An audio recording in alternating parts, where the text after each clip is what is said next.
Okay, then welcome everybody. Good morning, good afternoon, good evening, depending on whichever corner in the world you are.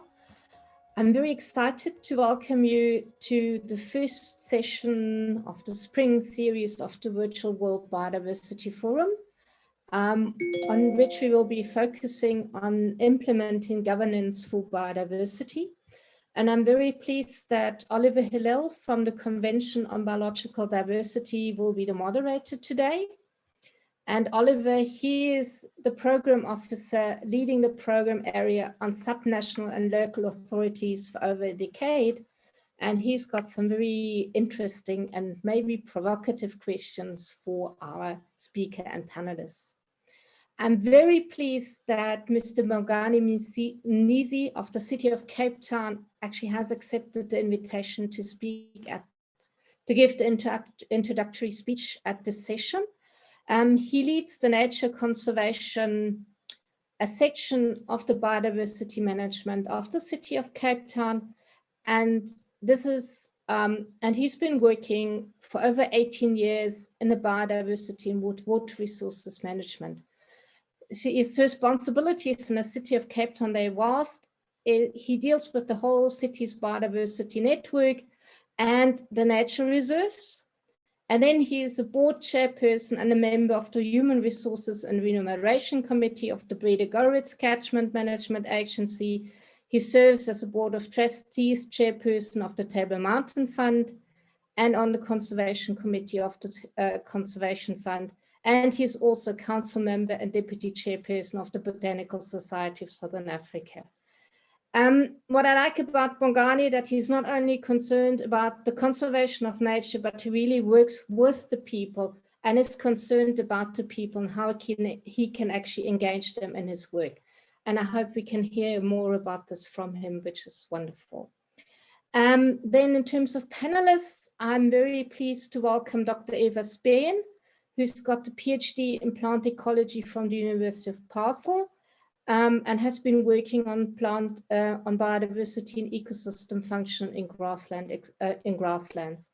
She, for nearly 20 years, coordinated the Global Mountain Biodiversity Assessment, one of the Future Earth research projects, and for the last 10 years has actually worked on the science policy interface of biodiversity within the Swiss Biodiversity Forum, which is based there at the Academy of Sciences. She is responsible for international linkages, especially to IPBES, CBD, and Future Earth, and she coordinates the Swiss IPBES platform, has taken part in numerous CBD negotiations, and is also linked to GeoBon. Then we have Marcel Kok, from the Netherlands Environmental Assessment Agency, where he's the Environment and Development Program Leader.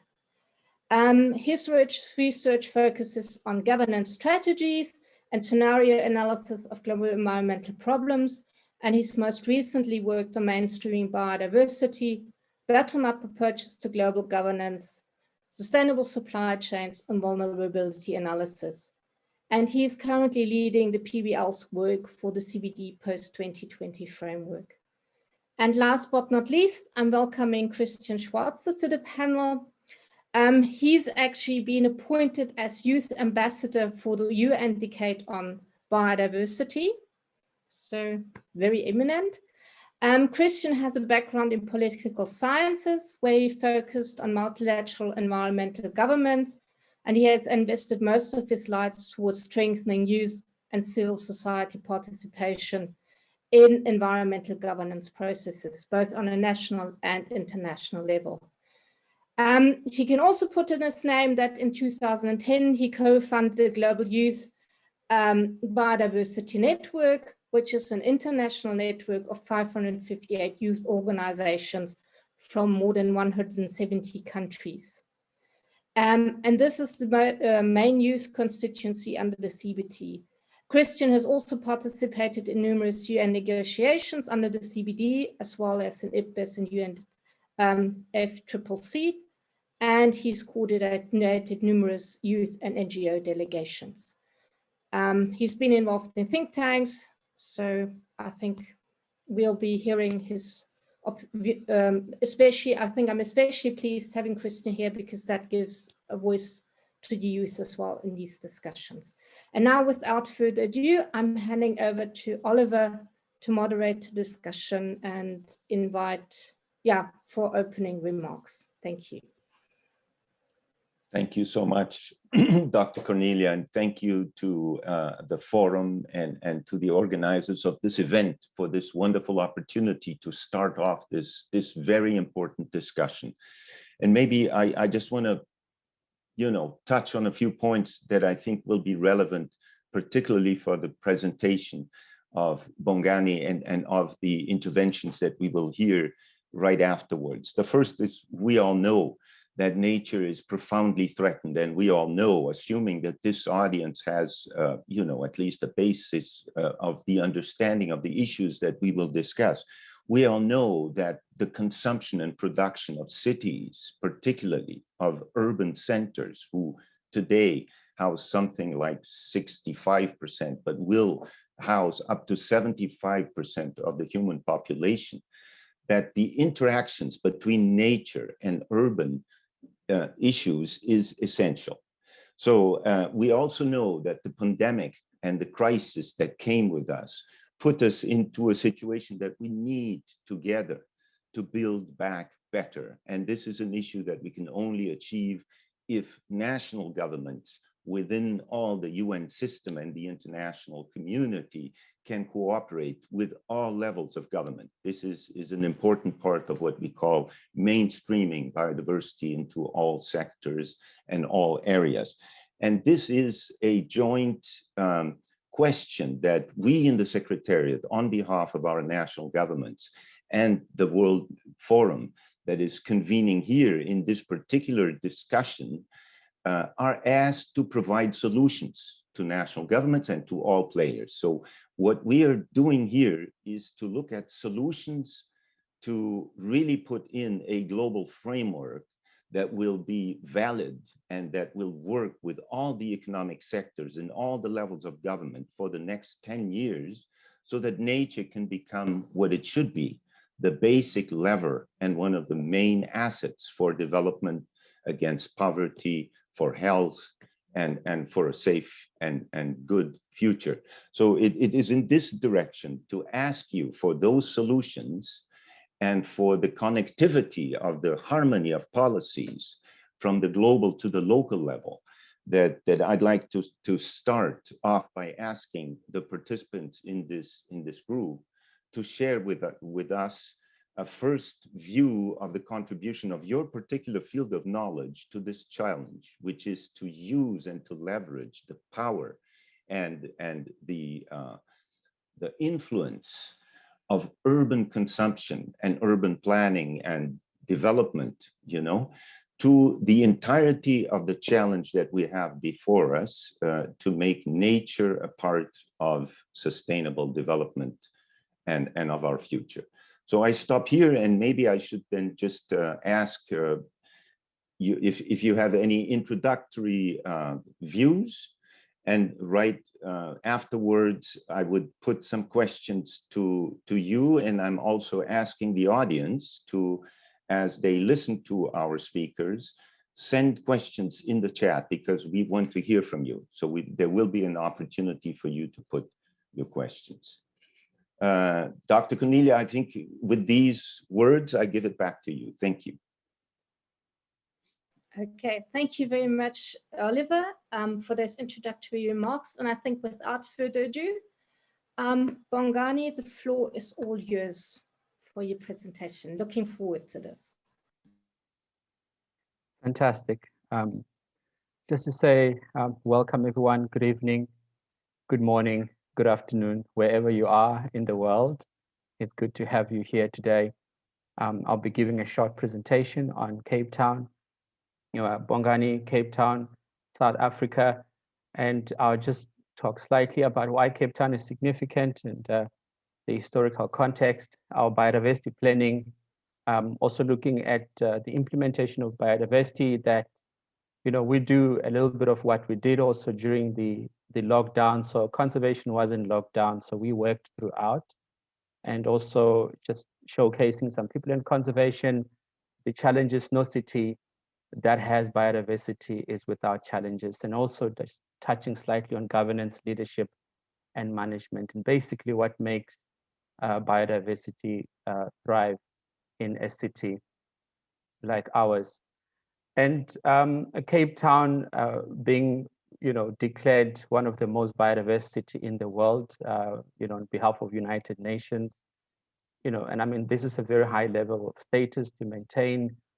And what we recognize also is that a city is only made sustainable and resilient, through the ecosystem services it provides. And if this is recognized, you are able to, protect those for the people who need them, because this is what we've learned, that people need biodiversity, not only for enjoying walking through it, but it can also generate income, stress reduction, so there's many things that biodiversity is good for, and I think this must be recognized.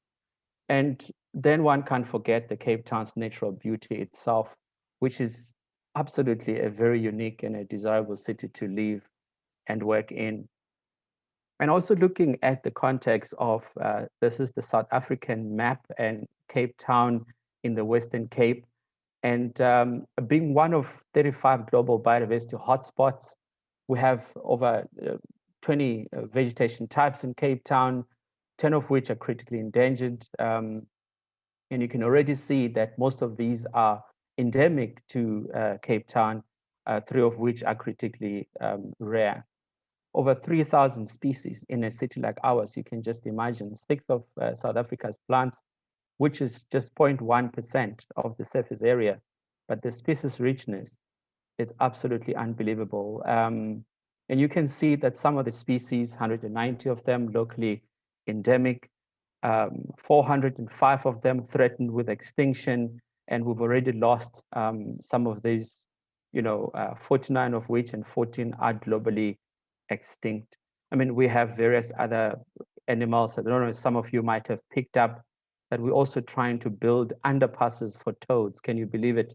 That during the breeding season, toads want to cross the roads as well, but the vehicles don't want to stop for a toad.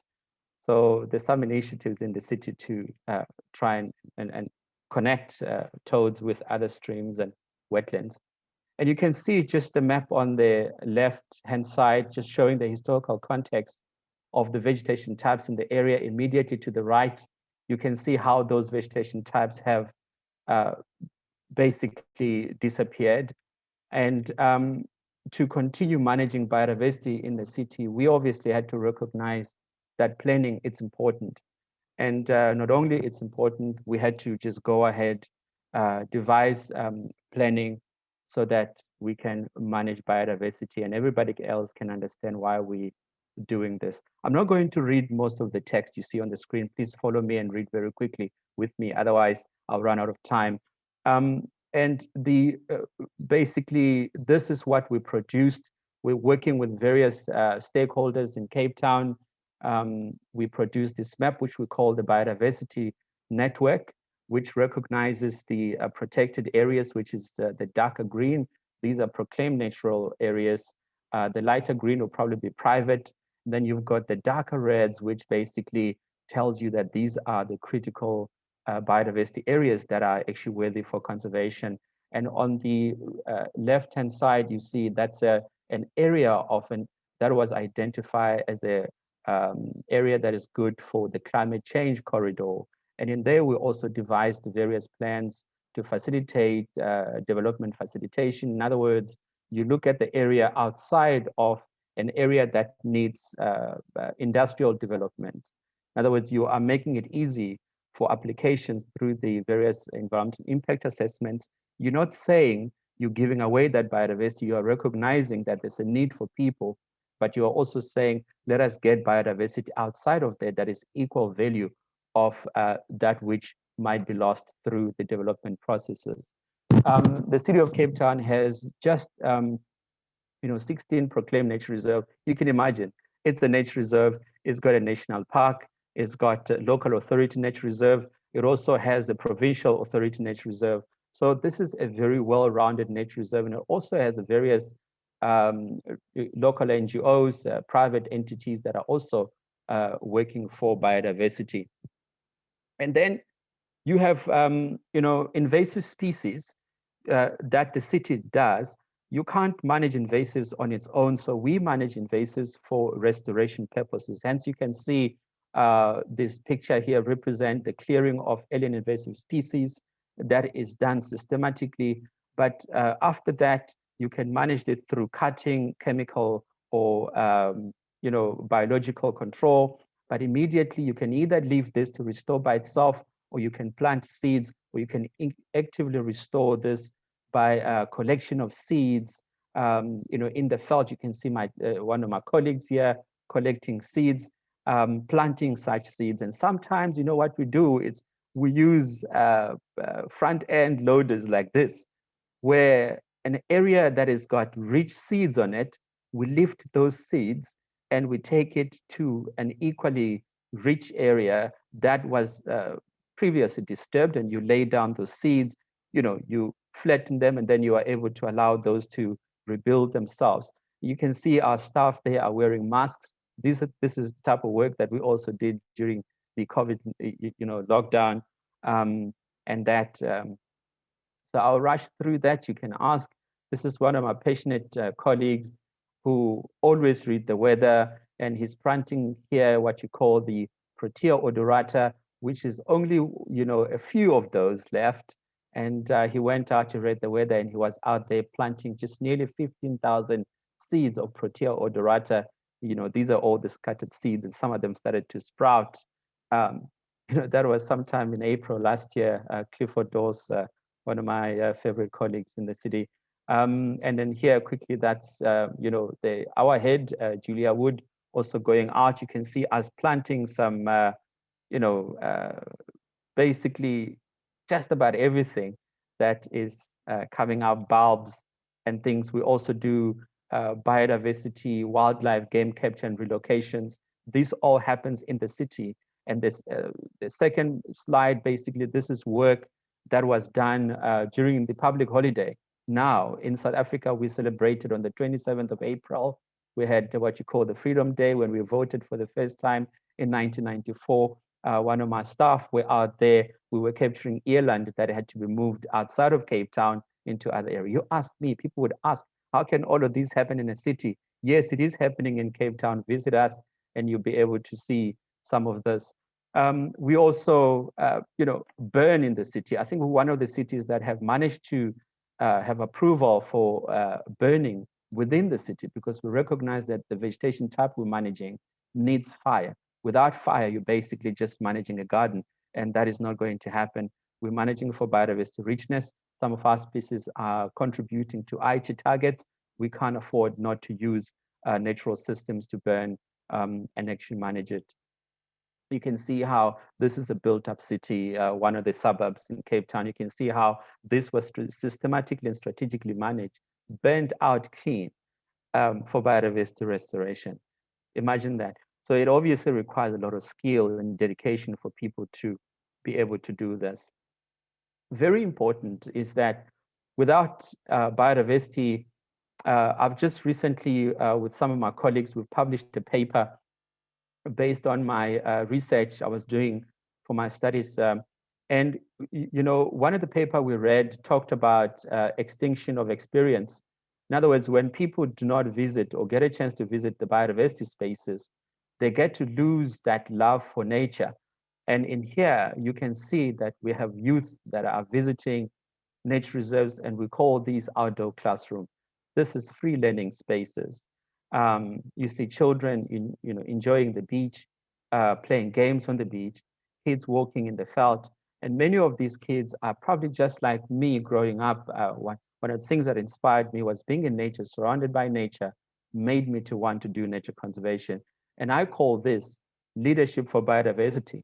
If you are touched by nature, you are likely and most unlikely to forget nature. You can be an engineer, you will build bridges that do not destroy nature, but something that uses innovation to continuously protect nature. And you can see the smiles in these kids. I mean, they just literally pulled out plant species off the ground, but the smiles are amazing. It's like they've won a jackpot, but it's because they're actually removing aliens. Now, this is what we want to see with, with our youth. During the COVID lockdown as well, we also use this opportunity to scout for more other walking trails. You can see, welcome to Cape Town and the Table Mountain. This is one of the Atlantis dunes that are mobile, and we've got lots of activities taking place there. Come to Cape Town, let's take you for a walk. You'll be able to enjoy one of these accommodation, which is on one of our nature reserve, which is actually a World Heritage Site. But the beauty about this is that you are on a World Heritage Site from which you are able to see two other World Heritage Sites, which is the Table Mountain as well as the Robben Island. Isn't that the beauty? Also, the challenges that we have in Cape Town, you look on the far right of this picture, it's basically like a wave that comes. We have what you call the land invasion challenges. And I believe in many areas, we talk about global population growth, but also the need for land.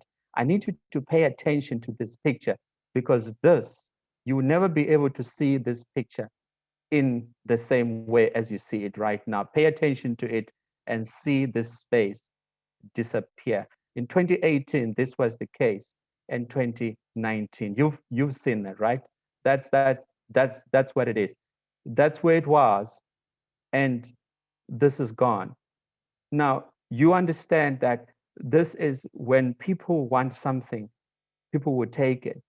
And it actually becomes very difficult, but it says a lot about leadership and governance and management. Now, it means that we need to go back to the drawing board. We need to continuously engage with the people so that everybody takes and continue to love and protect nature, not only for me who manages it, but for them, as this will continue to provide the ecosystem services for which they rely on. And also something that happens is, sometimes when land is open, it's easy to want to occupy it, but some of which can pose a danger. In Cape Town, sometimes some areas are actually in flood plain, and you can see the disaster here. This is people's lives. Lucky we didn't lose any lives here, but their homes were lost. Now you can see that this is the challenge that we need to also look at. The city is working very hard. It's one of the best in implementing housing strategies and that. But sometimes, you can be blamed for taking too long. But the city is still doing very well. Some of the challenges, it's because of high population and also invasion of land. The systems can cope, and you start having raw sewage, into the wetlands and things. You are having blue-green algae, and these are things that happen. You've got people that are collecting bulbs for the muti trade, muti, which is your traditional medicines. But when we get people, we do not dry this and, we throw it away, or we put it in the police docket and it disappears. So you have these bulbs, which are very critical species. We have it recorded in the police, then we take it back to nature. Isn't that what we're supposed to do? I wish one day other species as well, and I'm talking about marine species, I won't necessarily talk about, the names. I wish they could just get this species and get it back to the water so that we don't just keep counting them and they're dead for good. So this is, these bulbs, they were taken back to nature and they are able to grow. Also, you've got wood collection, you've got hunting as well. These are people using snares and killing all kinds of wildlife in the area, and people entering nature reserves illegally and that.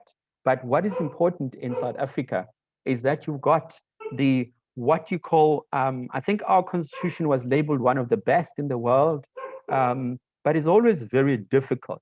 And guess what? I'm trying to compete with my dogs. I hope you can still catch up with me right there. Now, the chapter 2 of the Bill of Rights, section 24, talks about the right to an environment that is not harmful to health or well-being, and the right to have the environment protected. Now, 25 talks about the right to property. Now, you saw the picture I presented earlier. So people have got the right to property, but they also have right access to adequate housing, right? You also have the right to clean water. But what you saw in the previous pictures is that people can also shoot themselves in the foot in destroying that which it's meant to be for them. So where does the challenge lies? It means that we need to continuously engage the public, making sure that they are fully acquainted with the Constitution, the laws of the country, so that everybody buys into that. You're almost walking, with the Constitution and the laws in your head, knowing why it is that you cannot do certain things that you would have otherwise done so easily. So I put in just a couple of points here. This is just a list, very short list. I'm saying here, to have clear management, especially for biodiversity, is good that you have clear and measurable targets in your management plan. Very, very difficult to get to that point, but once you have it, you will certainly have a clear management, and also having clear and partnership management plan and implement it through well-represented forums. In Cape Town, for instance, as soon as we proclaimed the protected areas, we implemented what you call the protected area advisory committees, where in these committees, various members of the public organizations are able to sit there and talk to us and guide us through how we should manage protected areas. You can't manage a protected area in a city or anywhere else without including people. That's not how we should do it. We should work with people. And you must also, very importantly, have honest, willing, and capable employees, all right? We all love nature, but loving nature is not enough. You need to be honest. You must be willing to work even in those last hours. Employ people who own their roles. I call this stewardship in the workplace. In other words, I must own my job. Even though I get paid for it, I need to understand that when something goes wrong, it bothers me. It's not because I'm going to be punished for it, but I don't even want to get punished because this is my work. It's my, it's my role. So everybody must feel as the owner for which they are actually trusted with. Decisive leadership by capable leaders. I mean, this is a very, very deep statement, if you ask me. Be able to make decisions when it matters, but also be capable as a leader, be approachable, to be there when people need you, be flexible, and availability of resources, something that is not always easy to access, but it also demands that everybody is creative in that space. Thank you very much. I hope I stayed within time, and I do appreciate the time to present to you. Thank you. Thank you so much, Bongani. This was wonderful. This was really impressive. And of course, you come with a long tradition. It's South Africa, as you indicated very well, and as I've been trying to indicate in the chat also, is quite a model on this issue of harmonization of policy. So the work that you do inside as an officer of the city government reinforces a lot of things going upwards. And I think in that sense, I think I'll go straight to asking our panelists to react on your presentation with the basic question on how can your agency help people like him?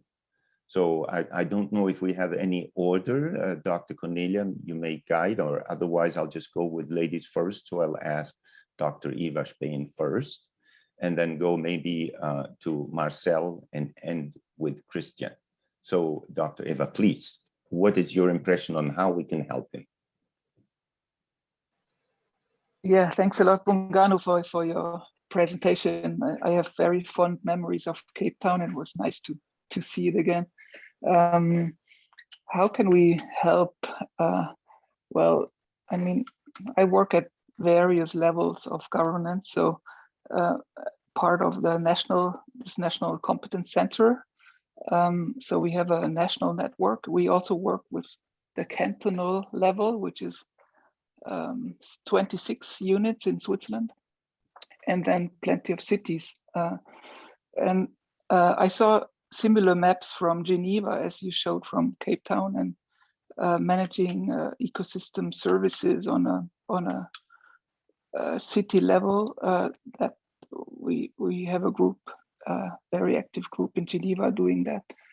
I mean, what we need is, clear measurable targets and indicators, even on a city level.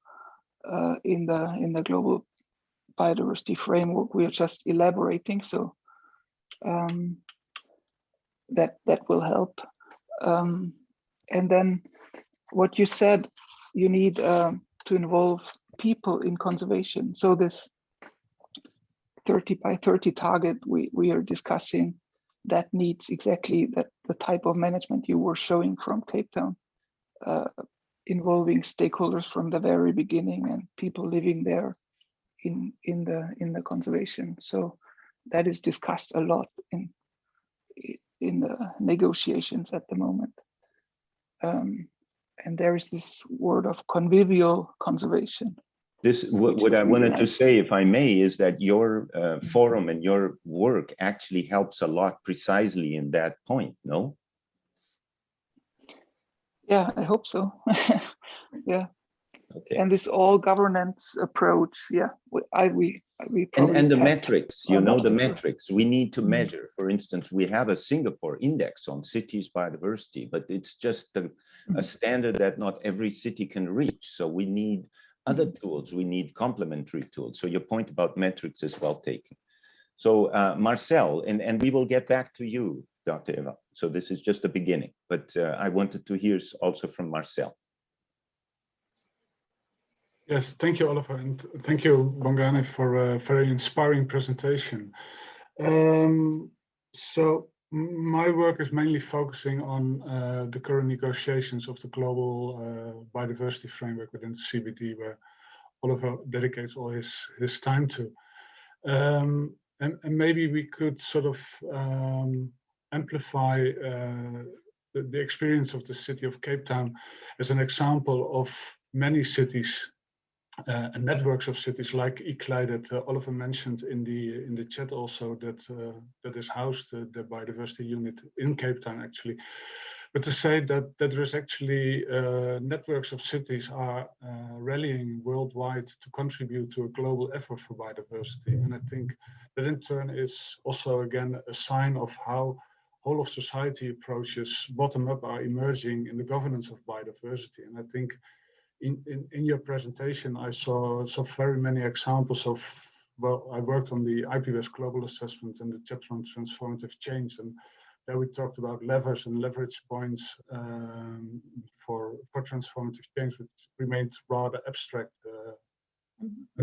To be guilty on that, but I think if you listen to your example, and we maybe can discuss that further, that we can find the sort of the ways forward in making a sort of a transformative agenda for the Global Biodiversity Framework. Yeah. And I think particularly your work, Marcel, with the publications you're bringing in and with the contribution to IPBES, and also, I mean, I should say, the Dasgupta report talks about telecouplings, which is also a connection to the city consumption and production, you know, so science will come out clearly in this direction, and also thanks to you. So Christian, for your first considerations. Okay, thank you so much for this wonderful presentation. Like other panelists mentioned, it really reminded me of my brief visit to Cape Town, and I miss this place a lot. I think our most important contribution would be, of course, was access and benefit sharing to clone people like Bongani. We need more actors like you in local and municipal governments to bring this forward, because you mentioned a lot of key points in your presentation. I'm been to around 40 rounds of UN negotiations, and what I'm missing is more involvement from local actors. We're currently discussing about the design of a post-2020 global biodiversity framework that is supposed to be valid for the entire world. But we're doing this kind of in a bubble. You know, you have this group of international servants that are traveling internationally all the time when there's nothing like COVID happening. And it's a little bit disconnected from what is happening on the ground. And I think we really, really need to put an emphasis on overcoming this disconnect. ICLEI, for instance, is a wonderful actor that is working on overcoming this, but we need to do much more. I think there should be requirements for parties to make sure that local actors from city governments, but also indigenous people, other communities are actively engaged in delegations, can actively raise their voice. Because Borgani, the experiences that you just showed us from Cape Town, this is something that we need. This is the implementation of the post-2020 Global Biodiversity Framework that we need to happen. If we don't consider these voices, if we don't let them take part in the negotiations and not just in discussions and some side events, then what is going to happen with it? It's just going to be an international bubble. It's going to be an international agreement that only exists on paper. And the strongest message from my generation is, we're tired of this. You know, we can't afford to just have paper agreements. We need concrete agreements. And that it's possible is something that you just showed us in your presentation. What I loved the most was how you put a focus on young people, reconnecting young people with nature. And I think the key point here is this sense of ownership. You know, if you feel love for something, if you feel connected to nature, then you're also going to make an effort to protect it. So as the Global Youth Biodiversity Network, our focus is on really putting a strong focus on changing our education system, really transforming it, and including nature education in all subjects, not just biology. Because only if we ensure that people understand the beauty that we have outside, they will appreciate it, they will value it, and we might change our approach. So I think this is a really important point. My last point on this is that we should not forget the issue of equity. And I think there are a few places in the world that show it to us as strongly as Cape Town. We can only be successful in our efforts to design a governance system for biodiversity if we include social considerations, if we make sure that equity is at the heart of it. And the last IPBES Global Biodiversity Assessment has shown us how key the consideration of equity is in this context. We need to make sure that protecting nature is not just something for people like me, for white males from rich developed countries. It needs to be an effort for the whole of the society, but that requires that we make it accessible to all people, no matter of their background, no matter of their financial capacities. So the equity dimension needs to underpin our conservation activities that we're doing. And I think what we're seeing in Cape Town is an example that this is not just an idealistic vision, it is something that is possible, it is something that is already happening, and it is something that needs to happen everywhere, that needs to be amplified. Thank you. Thank you so much. And I think this is exactly the transformative action that we're all calling for. So this is a very strong point. I also don't think it's coincidence that when, you know, in '92, when the Convention on Biological Diversity was being discussed, we all thought of think globally and act locally. It's not a coincidence that the author of this phrase is Sir Patrick Geddes, who is a Scottish urbanist. Yes, an urban planner who created the word conurbation. So this is exactly what Bongani is doing. And I think this also, my point here is, if their work is so important, then who will cover the cost of building that capacity of, as you so nicely mentioned, cloning the capacity of people like Bongani in cities all over? And who will cover the cost of international cooperation between cities? Because the one thing that the Cape Town citizens don't pay Bongani is to help cities all over the world. They don't. They pay him to help them figure out how to bring nature to that development. Because these people, as you just said, Christian, these people in the urban expansion, in the Cape Towns all over the world, they also need nature. They also have a right to nature right there where they are. So I think the question to this panel maybe should continue to be not only how do we help people like his work, but also how do we help that decentralized as well as coordinated cooperation between cities and subnational governments can happen. Because, you know, I was talking to you in Habitat yesterday, and they mentioned that the areas beyond municipal jurisdiction that impact on Cape Town very often don't have very strong governments. because they fall somewhere between a metropolitan area and a provincial responsibility, and how do we do it? So there we need to create consortia of municipalities, and these consortia also need to be empowered. So I just want to leave those thoughts. Maybe Bongani, would you have a reaction to the comments from the panelists? Yeah, I mean, just to say, it's really good and inspiring that, or rather to know that we are facing challenges of similar nature here across the world. I mean, the first thing we've got to recognize is that we human beings and humans need nature.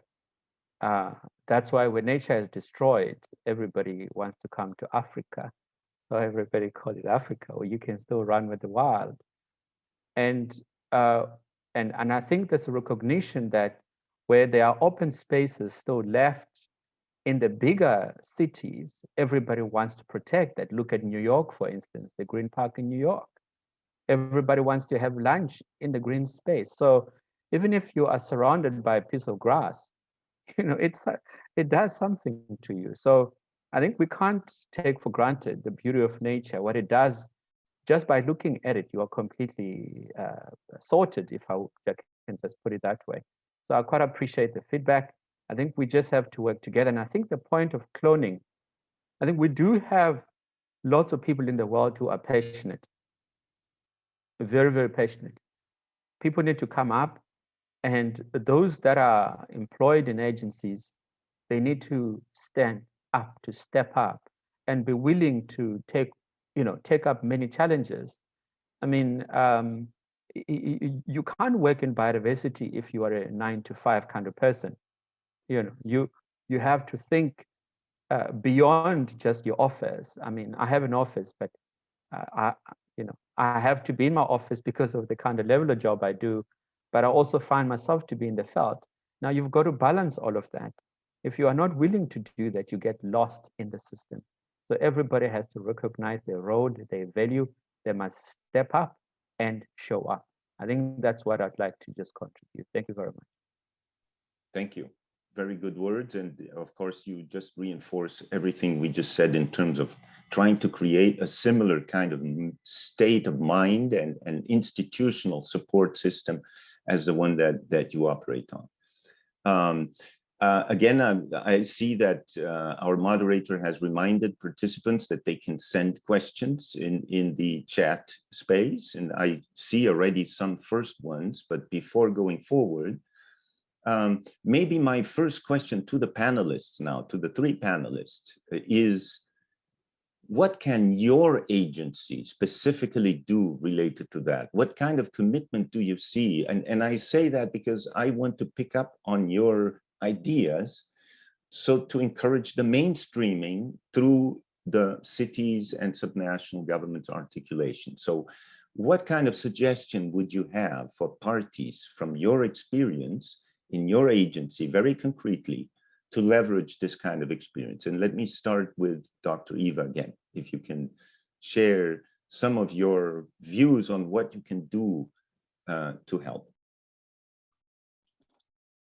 So what we do is we synthesize scientific knowledge on biodiversity and make it available in fact sheets, for example. So the last one was how to achieve the SDGs better with biodiversity.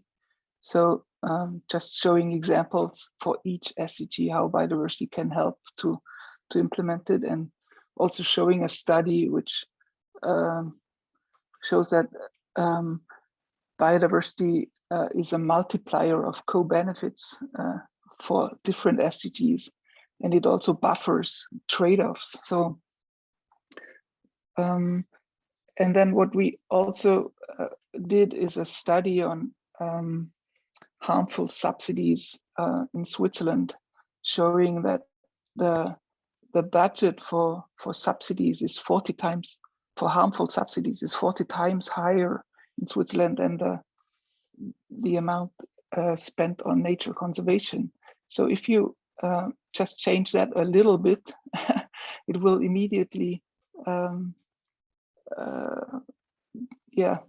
decrease the drivers of destruction. So just even doubling the amount of nature conservation wouldn't even level that. So that really went into politics, was taken up in parliament several times with questions and interventions and discussions. So that is really a low-hanging fruit, I think.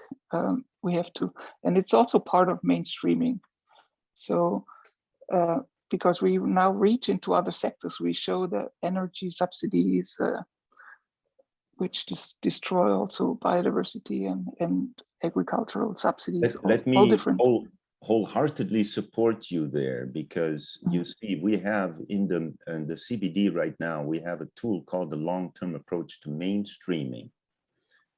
And one of the 5 areas in the long-term approach to mainstreaming is exactly reserved to incentives and subsidies, because we cannot have anymore a system that spends 40 or 30 times more to destroy something than it does to protect. So, and you know, the interesting thing there, Dr. Eva, is that in aggregate, subnational governments and cities spend 60% of the world's budget in public funds. The government money is spent by cities and subnational governments, even if it is not collected, you know, because depending on the country, the fiscal situation is different. But the fact is, cities and subnational governments execute a huge amount of the budget. So again, that means that they also execute the incentives and the subsidies. That means that they also understand that and can change it. One of the most active players in our subnational government now is the state of São Paulo, where I was born in Brazil. And the name of the department for São Paulo state is Environment and Infrastructure. So these guys are doing purely mainstreaming and incentives. So it's very important to involve them. So thanks, that's a very good and actionable lesson. Marcel, your turn. What is your concrete agency's contribution? Yeah, so yeah, we are a research organization, an assessment body. But within the Dutch system, we also play a role in oversight and evaluation of policy. So I come back to that point. But maybe one first point I would suggest, coming quite strongly out of our research, is to really, and also in the urban perspective, see biodiversity and climate change as two sides of the same coin, and really on the ground these issues come together. So I think in general, any discussions of biodiversity that sort of divert from climate change discussions have to be avoided. And we really have to look at the co-benefits that and the opportunities that nature provides to both climate change mitigation and adaptation. And I think that's one important point. And I think naturally on the ground in cities that is coming together, like also we saw in the example for Cape Town with the flooding and the land degradation, etc. It's the opposite of restoring nature, where the resilience of cities and the health of people will benefit from. And the other thing is, I think that Christian talked about that he was tired of paper agreements internationally, and of course we all know that the lack of responsibility, transparency mechanism, accountability is a core problem for global biodiversity policies. And I think in all our countries we, in different ways, have developed these kinds of mechanisms to help governments to account. And I think the CBD has to make a big step forward in this respect as well. And that, first of all, of course, goes to parties and the nature policies that they develop. But I think with this increased understanding of the importance of mainstreaming and whole of government approach, governments have to find ways to also, and Eva mentioned that as well, in, for example, the agricultural policies in the Ministry of Finance, so that accountability for nature goes through whole of government and it is not confined to nature only. And if you think that through, then of course also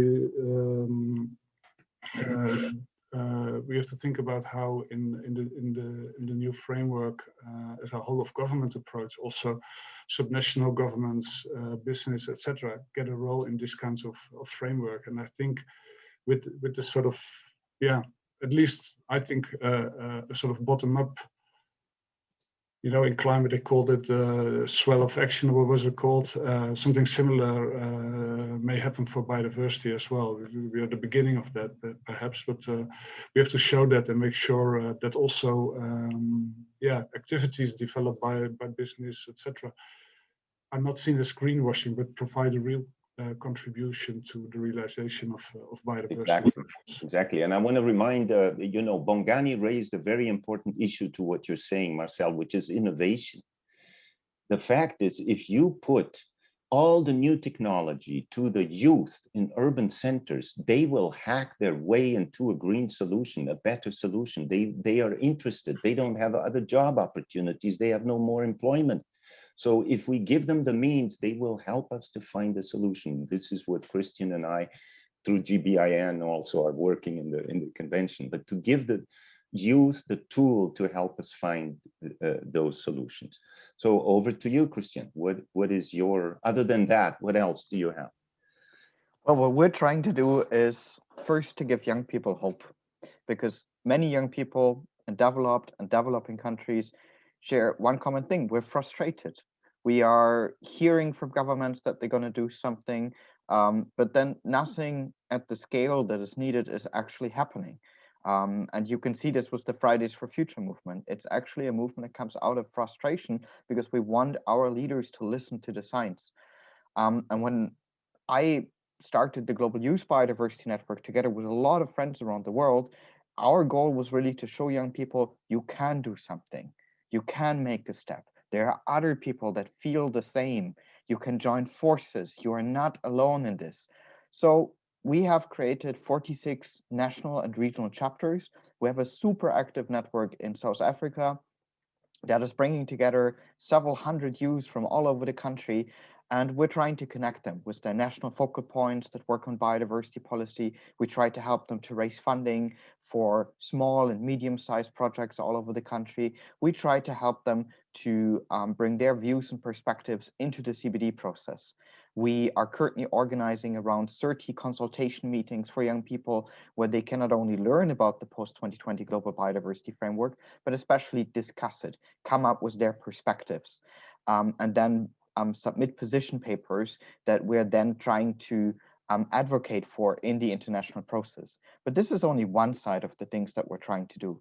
The other thing is that we are thinking that this stakeholder approach, where you're only engaging cities, businesses, youth, indigenous people in a separate way, is important, but it is outdated. We actually all need to work together. So our most important advocacy goal for post-2020 is to ensure that the principle of intergenerational equity is enshrined in this agreement. We need not only spaces that are exclusive for use. This is important, and I think Bongani has shown us how much we can do in this sense, but we need collaboration beyond generations. So for instance, in some cities, you have local councils where you have youth representatives integrated that are working with so-called grown-ups as equals. And I think this is really important, that we learn from each other, that we create understanding, that we're not seeing this as a fight of generations with each other, but as a collaboration for all generations. So that's what we're trying to do. It is very, very challenging at the moment with COVID.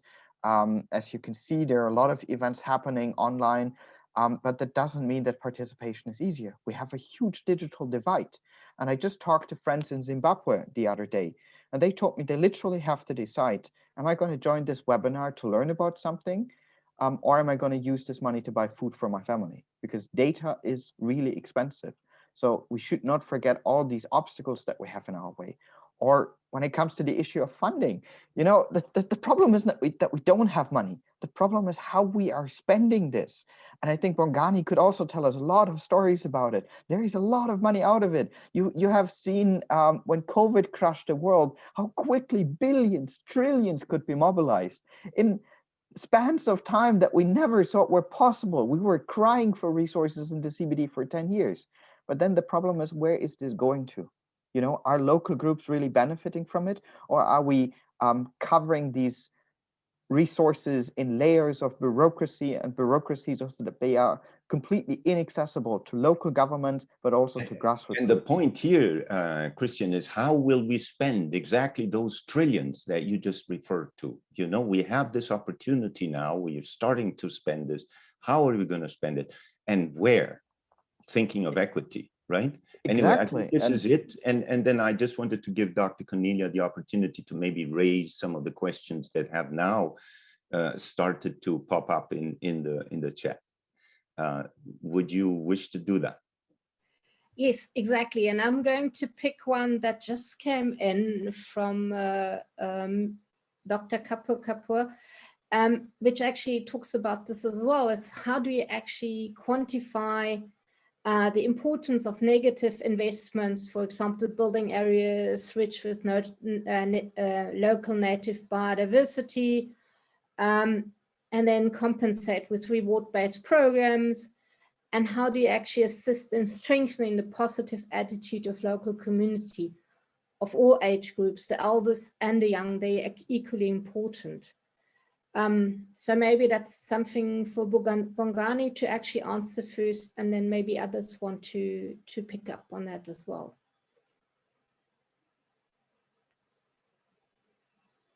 Yeah, I think this is a tough one, because I think it actually it's a push and pull kind of challenge, and I think that's why the people dealing with the responsibility of quantifying this have to have the right knowledge and skills. And this has pushed a person like myself to not only focus on biodiversity, but to understand sustainable development. Mm-hmm. So you have to understand what is the development for, and where is the most appropriate to proceed with that development, so that it can continue benefiting those it wishes to benefit without having the impact on biodiversity. But if you only have one space on which this can happen, does it really have to happen there in its current format? You know, at the same time, you might have to rethink, because when we talk about sustainable development, also we need to talk about the ways for people to travel to those developments, so that they don't waste time traveling, they don't waste time.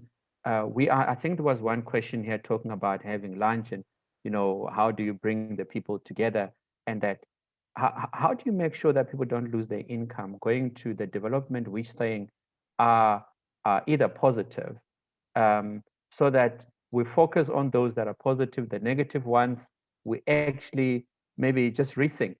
Sometimes people want to develop because they have money, they've got too much money, or they want to have the tallest building in the city. We need to start engaging them, not only just rushing into receiving this development because they're going to pay,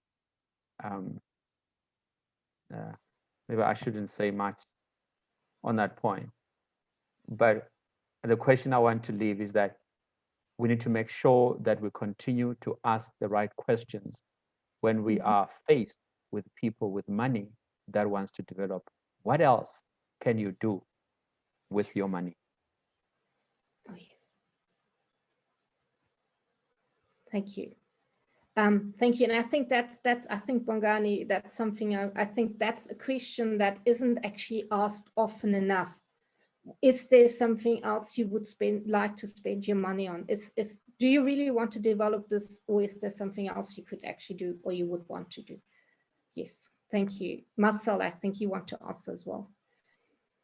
Yeah, to follow up on this, I think you know, from sort of thinking about transformative change, and especially on that point of finding new development pathways, I think from a climate perspective, we know where to spend our money on, right? So this idea of a sort of a climate neutral development pathway is becoming clearer.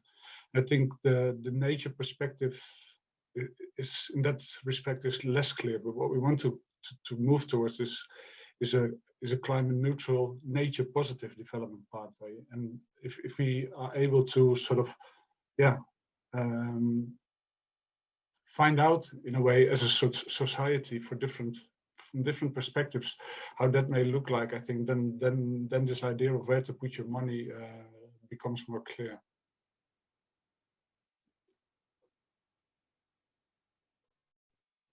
Dr. Cornelia, if I may, I wanted to make a quick comment here. I think this is a very good point. One challenge that we all face today is, okay, we've heard a lot about sponge cities. We've heard about the good practices in Cape Town. We've heard about those things, but what is the state of the art? You know, a couple of months ago, I saw an article on National Geographic about what an ideal city would look like.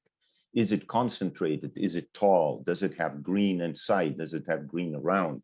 You know, we have very concrete questions to ask ourselves. For instance, not only in Cape Town, but all over the world, cities are expanding, which means that the green belt that they used to have around them, which used to produce all the food and the water and give people health, is now challenged with urban expansion of the kind that Bongani was showing us. So how do we expand into green belts without damaging and protecting the new green belts and maybe bringing nature back into the old centers? So what I'm saying is, I think one of the challenges we have before us is to create a biodiverse city with a C instead of an S, you know? What does it look like? What does this green city really look like? The city that is both aware of the importance of nature inside, as well as the fact, think of it, any city of 150,000 people buys products from all over the world. So the footprint of New York goes to the Amazon, and the footprint of Jakarta goes to Borneo. And of course, the footprint of Cape Town goes to the Central African forest. So we have to think, how do we connect the consumption in cities? And so what is this biodiversity, right?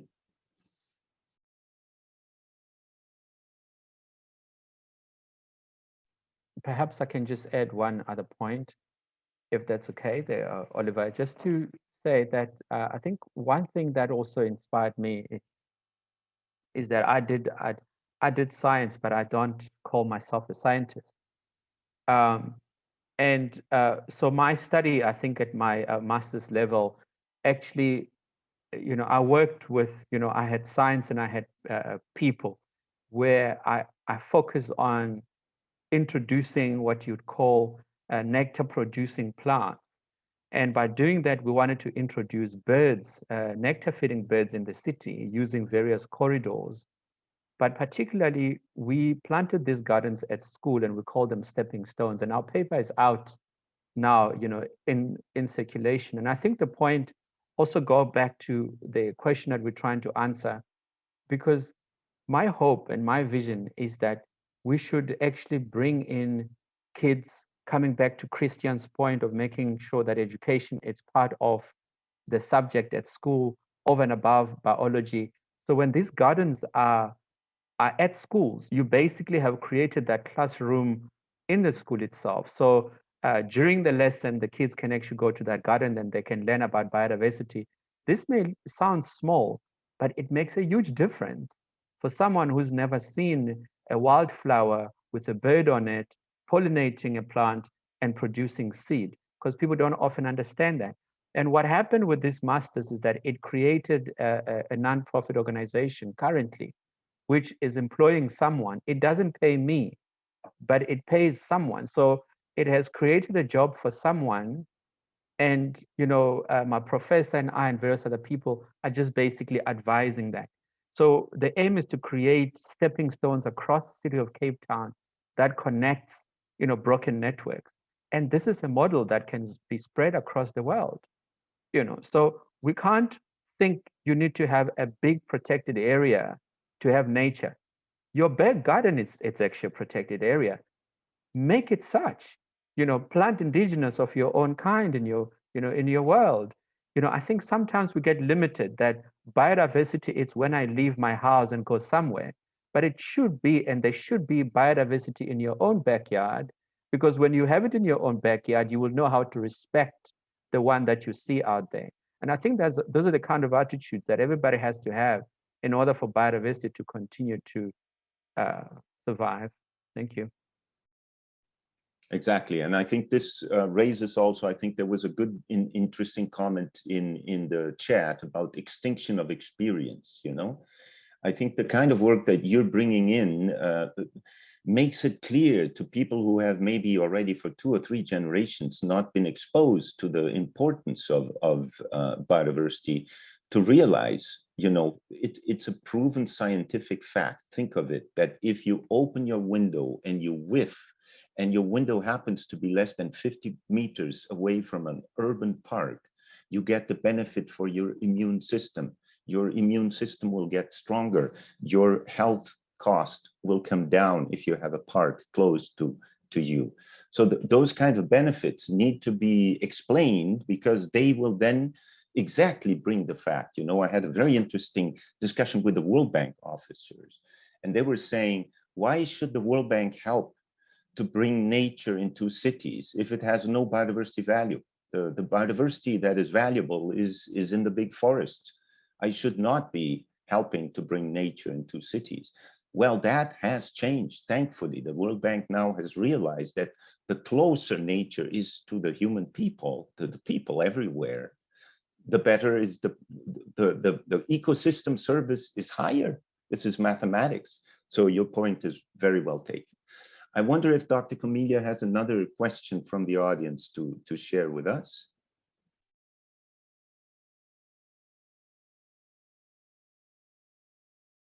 Please unmute yourself. Still haven't got the hang of this. So there's one actually that pertains to the targets and indicators, and that refers to biodiversity data gaps.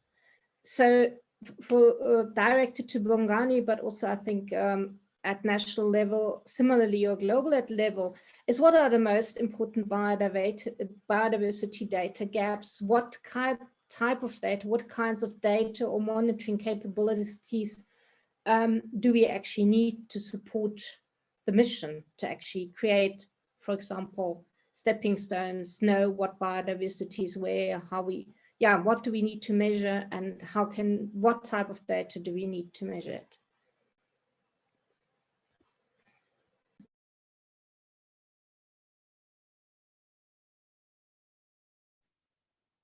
Bongani?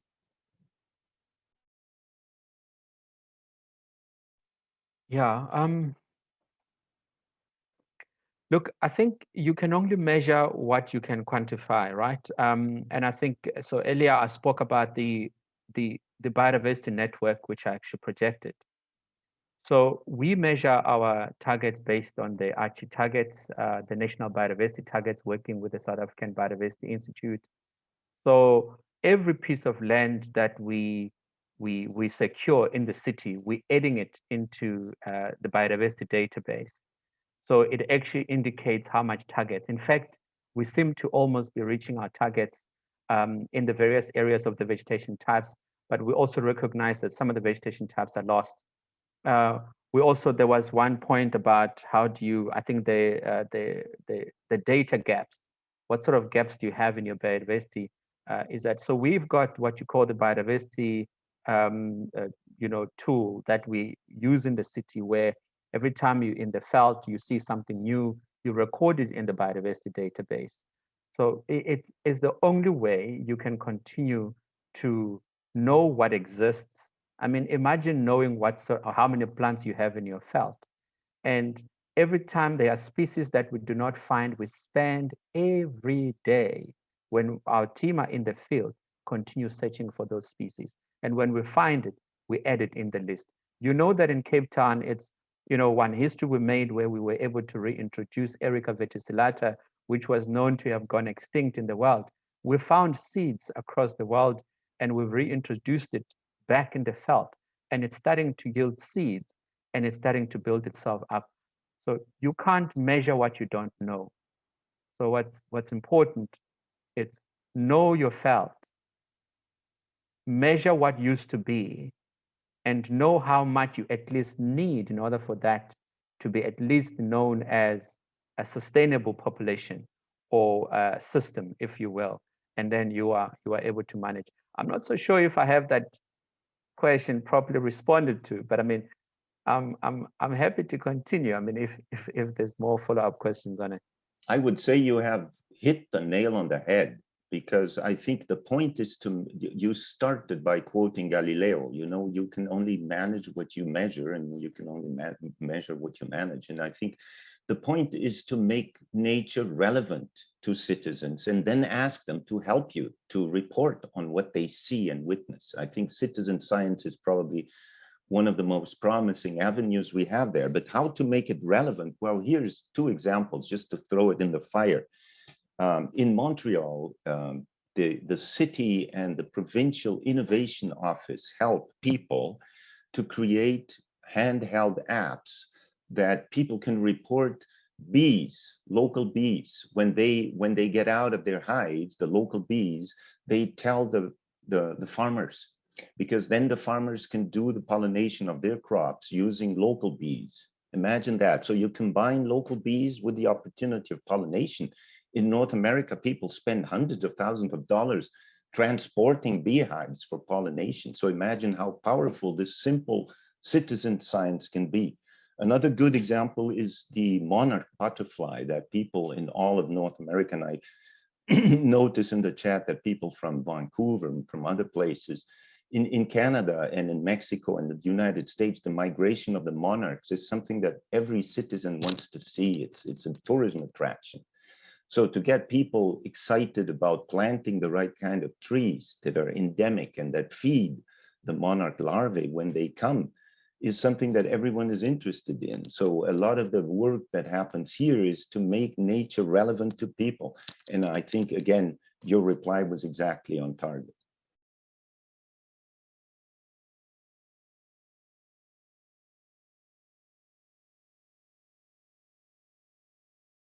Any comments or additional questions? Yeah, Eva. Yeah, we worked on different indicators, on the indicators for the Global Biodiversity Framework. So we also checked to fill data gaps, which are data which can be scaled down to national level from, for example, remote sensing data or stuff. So that's another avenue, and then it needs all the bottom-up field campaigns. Yeah, for example, by citizen science and with the help of artificial intelligence, and then also, of course, by taxonomists and planned campaigns all over the country. Ideally, that should also complement these other data types.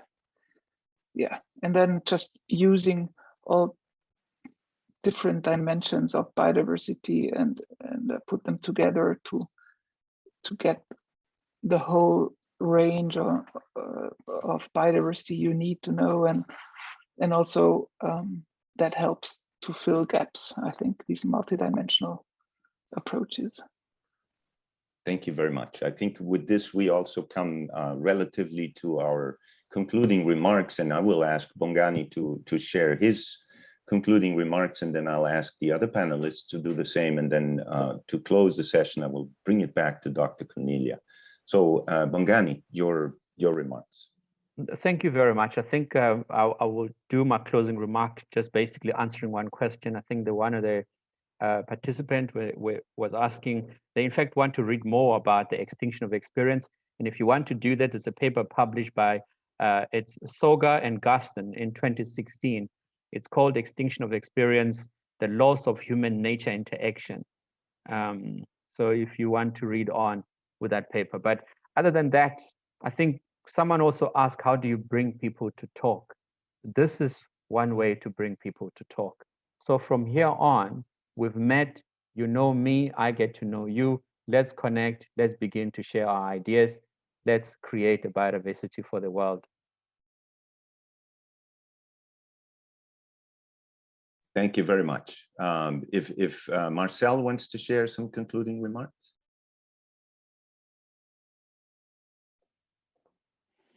Yeah, Yes, I think from Bongani's presentation, I found especially also the last part on the governance and the leadership quite strong and inspirational. And I think that that's sort of coming back again to the sort of the global perspective that I try to bring to the discussion. That is something what we, I think, also hope for from the new Global Biodiversity Framework, that it shows that leadership, so that it really provide a compass for further action, a positive vision, in which, you know, this new understandings of how a nature inclusive development can take place, which also helps government and all actors to account in getting to better results. I think that is sort of the things we would look for from an international perspective.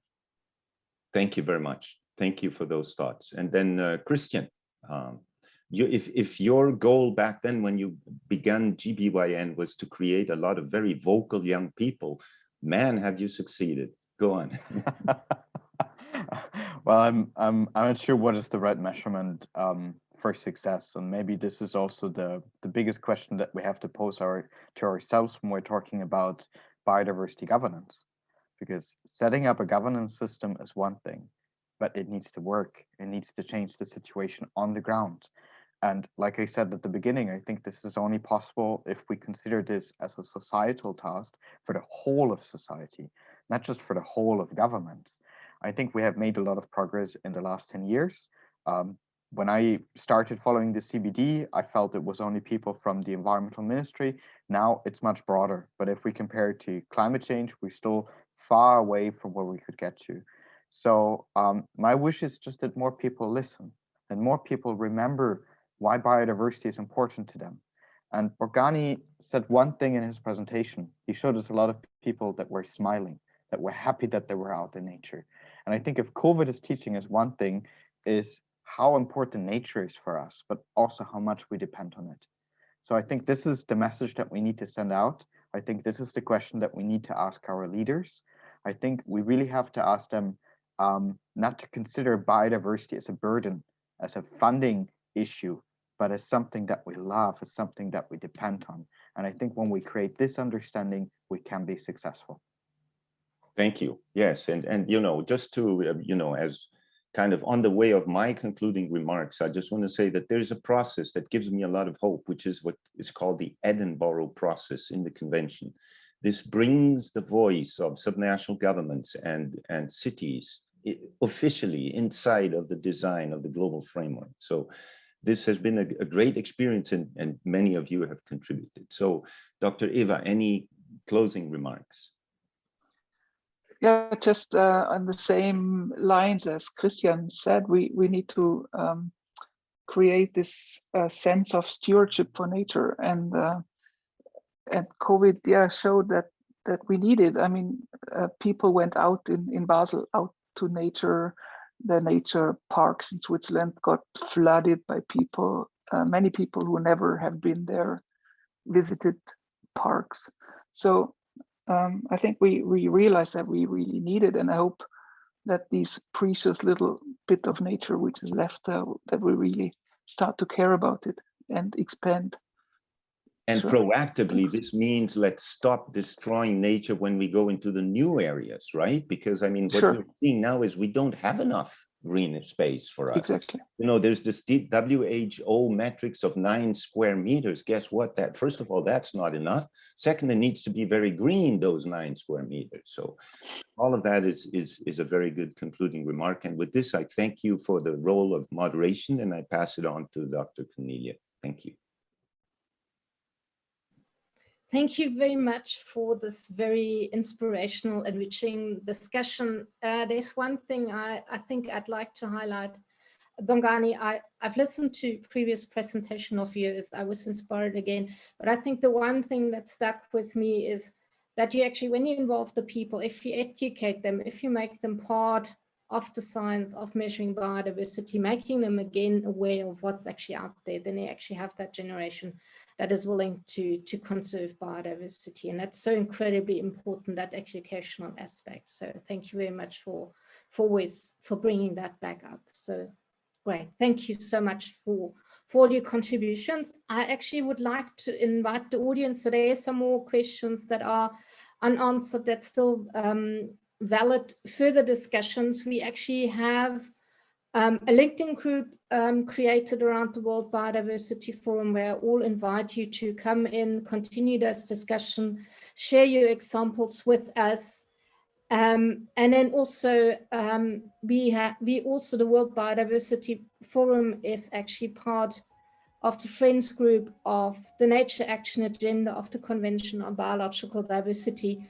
And they're also inviting us to actually contribute our voice and our experience and to share our experiences, our case studies to this as well. So I invite the audience to continue the conversation in the LinkedIn group on the Nature Action Agenda. And I hope to see many of you in next week's presentation where we're actually going to talk about restoration of nature. Thank you very much, and I wish you all a very good evening.